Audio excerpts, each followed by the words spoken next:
product called Crossover Symmetry. It's a series of different weight bands. I'll show it to you out here. I have it attached to one of the bars, one of the cages, and these bands, they come in 15 pounds, 25 pounds, 40 pounds, a bunch of different weights. And you take these things and I do a whole series of exercises with my shoulders. It's great. It keeps everything strong, and you're not pushing it the same with weights. Yeah, I'd like to look at that. I'm not going to do it, but once I get to a certain level of strength. But the thing is, you can do it. It's not going to hurt you because you're just doing it lightly like this. You got a lawsuit coming your way, buddy. Look, this is... Oh, I just thought of something. I just forgot. Something that I learned about myself with that shit. That'll come to me. As far as like... With rehabilitation? Yeah, but it also came into my personality. Just something that I kind of... Oh, this is what I learned about myself. And why I didn't miss stand-up, because it was freaking me out, is because what I experienced as a kid, straight across the board, made me go to this mental place of like, I don't care.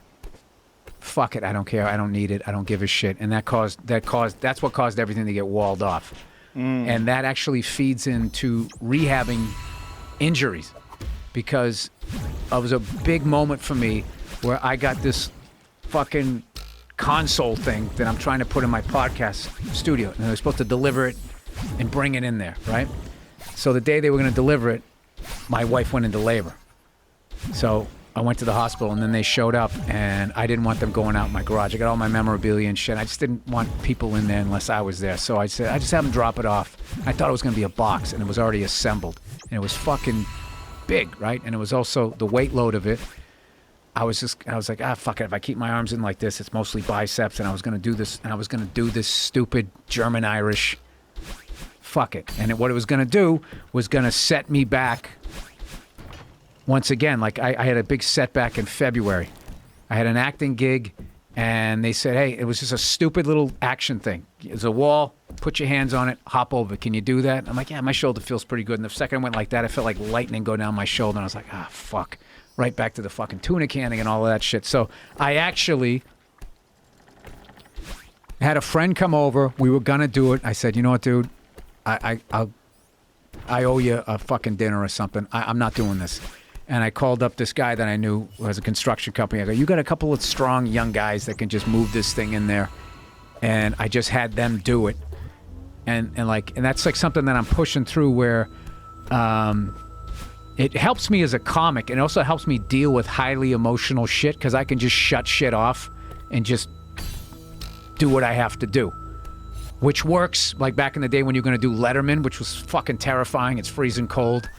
And you just have to be like, fuck this. It's just fucking people. This is just a different shiny floor that's freaking me out. And there's an icon sitting at that desk. I had the tools to shut that off, which is great for that moment. But it's terrible for the rest of your fucking life. Like, there's shit that's, like, I just realized there's just shit in me that I needed to, that I have not dealt with. Death of friends, all of that shit is just sitting in here. And I think that's also, like, when people then go like, oh, hey, can you do this? Oh, what the fuck?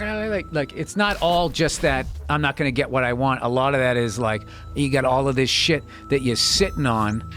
So you're sitting on all that and you haven't addressed it. So then it just, the only way for the steam to come out is like for you to snap or whatever. So, which is really not fair to the people around you, to be honest with you. So, I don't know. Have you gone to therapy? Yeah. Yeah? Yeah. What about meditating? You ever meditate? Yeah, but I find the guy's voice is fucking annoying. You don't have to listen to a guy. Shut up. Every time I'm getting there, he starts fucking talking again. And then he's using this really soothing, caring voice that makes me face all of that shit that I didn't get growing up, which makes me angry at this person that's trying to help me. Wow. Yeah. Quarantining is not a bad thing if you... For what it's worth, you're always fun to hang around with. I always enjoy your company. I don't have any issues with any of your crazy behavior. Because I have a crushing need to be liked. So I tone down my cuntiness when I'm around you.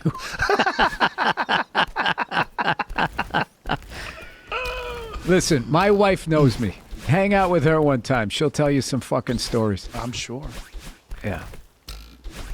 Well, the you that I get, I like. If that helps you. Yeah. You know the deal. You don't know anybody till you live with them. All right. You know? I will not accept your compliments. That's another part of my personality. Who's the guy that's running the meditation app that's annoying you? Do you know whose app you're using? I don't want to put the guy on blast, but yeah, I do. Okay. Let me know And later. he's great. He's great. He's great at what he's doing. And he's trying to help people. I understand. Yeah. You should do it without an app. Dude, I have a story. I can't say what I said nowadays. I can't say what I said, but I remember one time I was playing pickup hockey, and I suck, right? But I'm having a good time out there. I'm just, I'm out there trying to get a sweat going, right? And, I'm having my head down, and we're playing no contact. And because it was really my fault. I had my head down, and this guy fucking knocked me down on the other team. And he goes, "Are you all right?" Yeah, what I said to that guy, I still fucking regret. I was so mad at him that he was caring in that moment. Oh, wow. And that's one of those things. It was like, what is wrong with me? Wow. So you're really trying to come to grips with all this shit right now. Yeah, because I don't want to pass this shit on to my kids. That's so what happens, and as it's they're just growing like, up, yeah. When people are like, if people say my kids are not like me, like I'm like, good. That's weird, but I do think that a lot. If they're, oh yeah, he's, she's like, happy-go-lucky. I'm like, great. Like, I forget what somebody said one time about my daughter, because she's this angel, right? And they made some sort of, comic, made the comment, thinking it was going to hurt me. And I was like, yeah, dude, that's fucking music to my ears. I don't want her to be like me. Don't. Do you think they were trying to hurt you when they said it? No, it was one of those comic things where they don't have kids, and it was a guy, and they don't know what to say. So then they got to, make a fucking joke. Like, I had a buddy of mine, a comedian, on my birthday.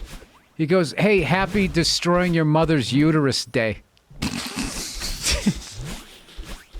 And I just remember laughing, going like, "Oh, there's a guy who has to do a little more work than I have to." Or you just I can say, I know, but I mean, I know what it is. It was a Boston comic, and he couldn't just say happy birthday because that would be gay. Right. So he has to go to so overcorrect that, has to go to that level. It's so fucking stupid. It's probably why guys die before women. You hang on to shit, and there's all that stuff, Can't say you enjoy a sunset, Joe. You can't do that. Why can't you? Shut up. But I do. You know why. I know you do. I know, but the thing about you is you can also beat the shit out of most people in a fucking room.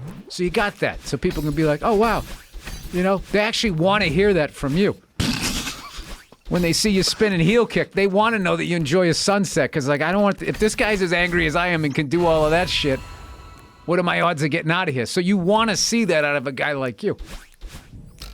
But a guy like you don't want to see it. Don't want to see you enjoying a sunset. Joe, I don't read. I don't know what it is.